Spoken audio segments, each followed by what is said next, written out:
Listening to 5.3 MEAT. Locker. The greatest hits, no buts about it. 5.3 MEAT. The Locker. Hey out there, all you meatheads. I'm Goose Grimace, and you're listening to 5.3 MEAT, The Locker, broadcast live from the historic John Gamble Building in scenic Praise, Nebraska. The time is whatever you got, and the day is whatever you make it. I did shrooms and computer duster in a Burger King supply closet way back in 1998, and I have learned to live life in the moment ever since. Okay, so today we'll be interviewing Zeek Zeekus, the songwriter and bassist for the infamous Cellar Boys. The band has just got out of Gamble County Jail and have already launched a fresh album with legendary outlaw country lone star Traxter Gooch.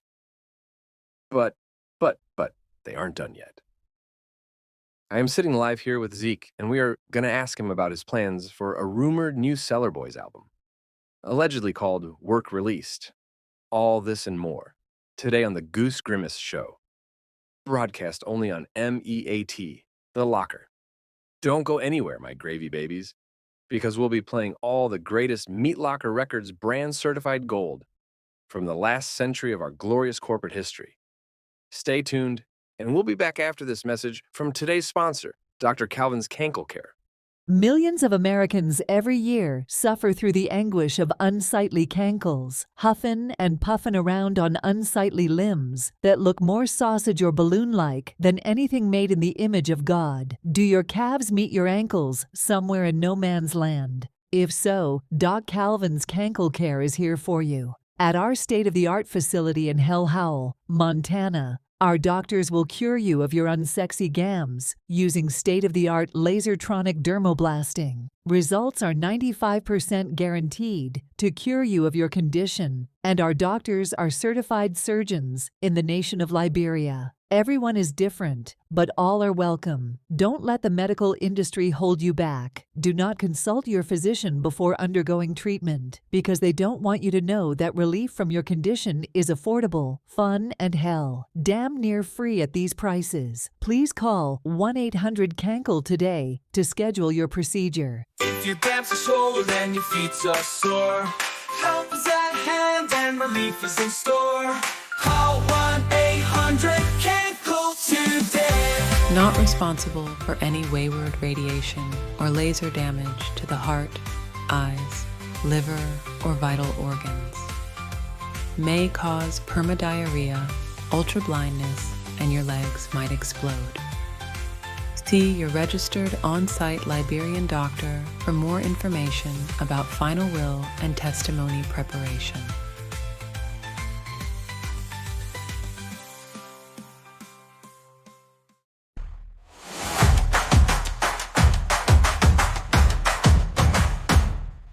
You're listening to 5.3 MEAT, The Locker. The greatest hits, no buts about it. 5.3 MEAT, The Locker. And we are back, here on the Goose Grimace Show. You know him, I know him. The Gamble County Sheriff's Department certainly freaking knows him. Zeek Zeekus, the ageless bassist and bard for the Cellar Boys outlaw country group, signed to the Meatlocker Records label.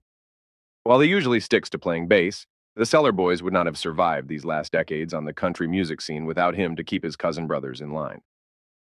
From Lloyd Zeekus's ever-present legal troubles, particularly that stunt in Grundle Holler last June, with the Rubber Ducks, yeah, that one, to Boyd Zeekus' 2022 six-week starter fluid binge on the Winnetou Indian Reservation, the band seems destined to fall apart. But their time in the slammer for public indecency at the CMAs has brought them closer together, says Zeek, who joins us now. His cousin, brothers Boyd and Lloyd, are currently picking up trash on the roadside and are, let's face it, probably higher than hell. Zeek, how's it hanging, my man? Well, yeah, it's hanging about like my uncle's, who, when he took one too many catalytic converter, that taint belonged to him. How the hell are you, Goose? I'm doing fine, Zeek. Thanks for asking, cowboy. So, Zeek, you know what the coked-out elephant in the room is besides the new album rumors.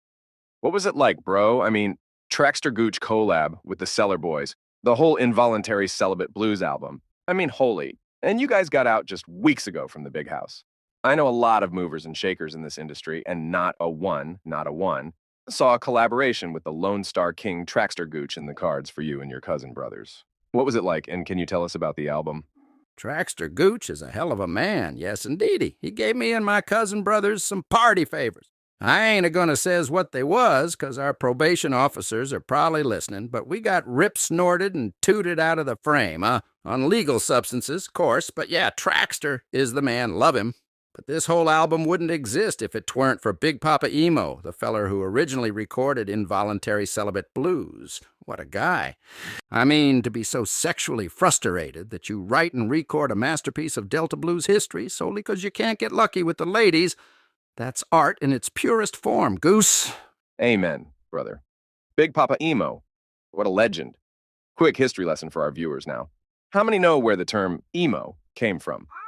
Well, the first and titular emo was actually an involuntary celibate blues picker from Poppycock, Mississippi. Elmo Big Papa Emo Watts was his name. This guy was wild dog. He would pick his banjo or guitar outside the restaurants and bars, begging, crying, and freaking pleading for any available woman to see him as anything more than a friend, unless they were ugly. And eventually, Meatlocker Records' glorious founder Gus Gamble discovered him and signed him all the way back in 1926. It's said that, like, by the end of his life, he hated every woman who ever lived, and that, my friends, is the making of a great artist. That passion, curiosity, and hatred for females bled into all his work, especially Involuntary Celibate Blues. How did you bring this hostility and barely repressed, frustrated sexuality into the 21st century? Oh man, yeah howdy, you ain't a kiddin', Goose. The man was fiending to get some hootenanny, if you know what I mean, and you can just feel the energy in every dang strum of his strings.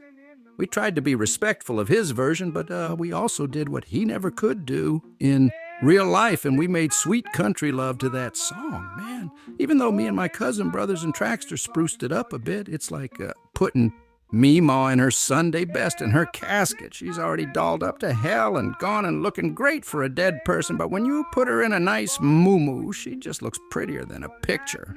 A lot of folk don't realize the clever writing of the original Goose, and the hidden metaphors that are like a peek into his life. Like, when he says that his dog is a barking for her, his dog is actually referring to the male phallus. Simply remarkable. Absolutely fascinating, Zeke. So I was told you might have a surprise for us, and here it is. I've just been handed the lyrics for a new song, a brand new song, everybody, called Truck Stop Dollar Doll. And just skimming these, my God, it's probably your best work yet, you Cajun cowboy. I am being told we are about to play it on air for the first time. Holy crap. Only on 5.3, folks. This is why I love this job. Zeke, can you quickly tell us about the inspiration for this new song? I guess this is one hell of a way to confirm the rumored Cellar Boys work-released album. Yeah, they told me you'd lose your shit, man. Yeah, so Truck Stop Dollar Doll is, like a reflection back on my early years for music and all. Back in the 1970s on through to the goddamn 1990s, I was a long-haul truck driver, a moving Oldsmobile, window actuators, and dowel rods all across this here country. So, like y'all ever heard about Stephen King writing Cujo? Man loves that book. It's his favorite one. He don't remember writing a single damn word of it because he was so whacked out of his gourd on cocaine. I don't remember the 1970s or 80s whatsoever. I was so jacked as hell on airplane glue and lighter fluid, I don't remember any of it. I knows you can relate with your shroom and computer duster habit, but I do remember a long, tall lizard named Candy Jeans. So, Truck Stop Dollar Doll is sort of an ode, a haiku, a poem to way station prostitution. It's the only memory I have of a 20-year span of my life, so you're damn right. I'ma write a song about it. Well, hot damn, Zeke. If I had known this would be such a special occasion, I would have worn one of those tuxedo print t-shirts. So here we go, folks. The Cellar Boys' newest album, Work Released, is confirmed, and just 2 weeks after the release of the Cellar Boys' collaboration album with Traxter Gooch, Involuntary Celibate Blues. And I'm being told in my earpiece that Fat Tony is warming up the track now. So hold on to your hats, folks, because we are about to hear Truck Stop Dollar Doll for the first time ever. Zeke, it has been a pleasure to have you, even though your accent is borderline disgusting to listen to, and I can see why they don't let you do lead vocals. Godspeed, my man, and may your crack pipe and pockets never be empty. Here we go, guys. Truck Stop Dollar Doll.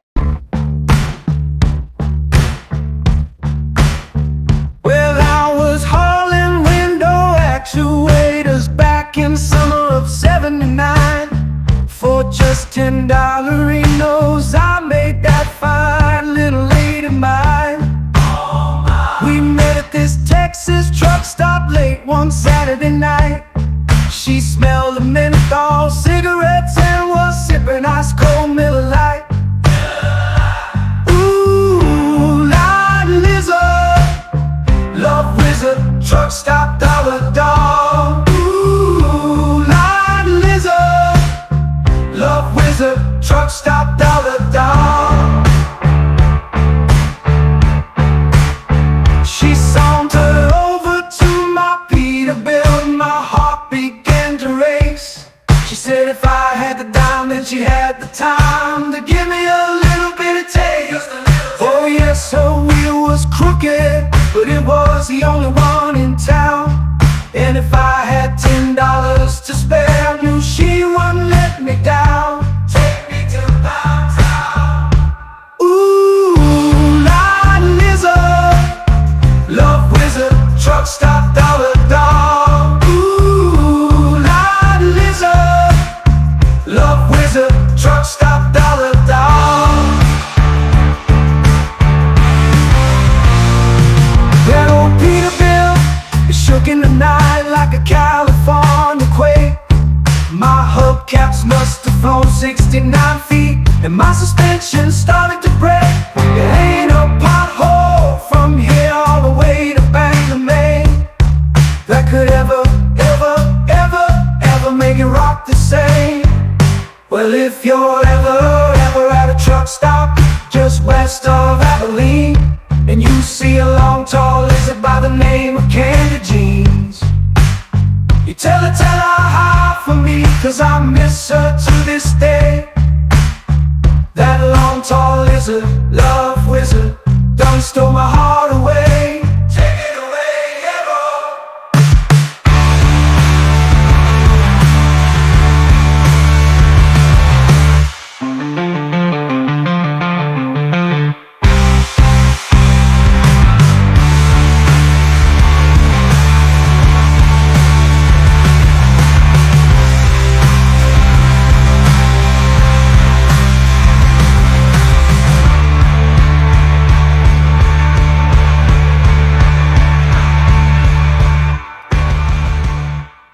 You're listening to 5.3 MEAT.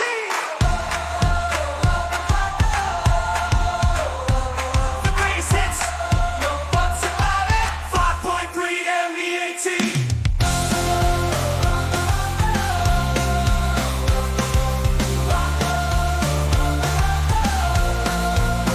The Locker, pure Americana. We're what built this country, and if you don't like our music, you're a dirty traitor, commie.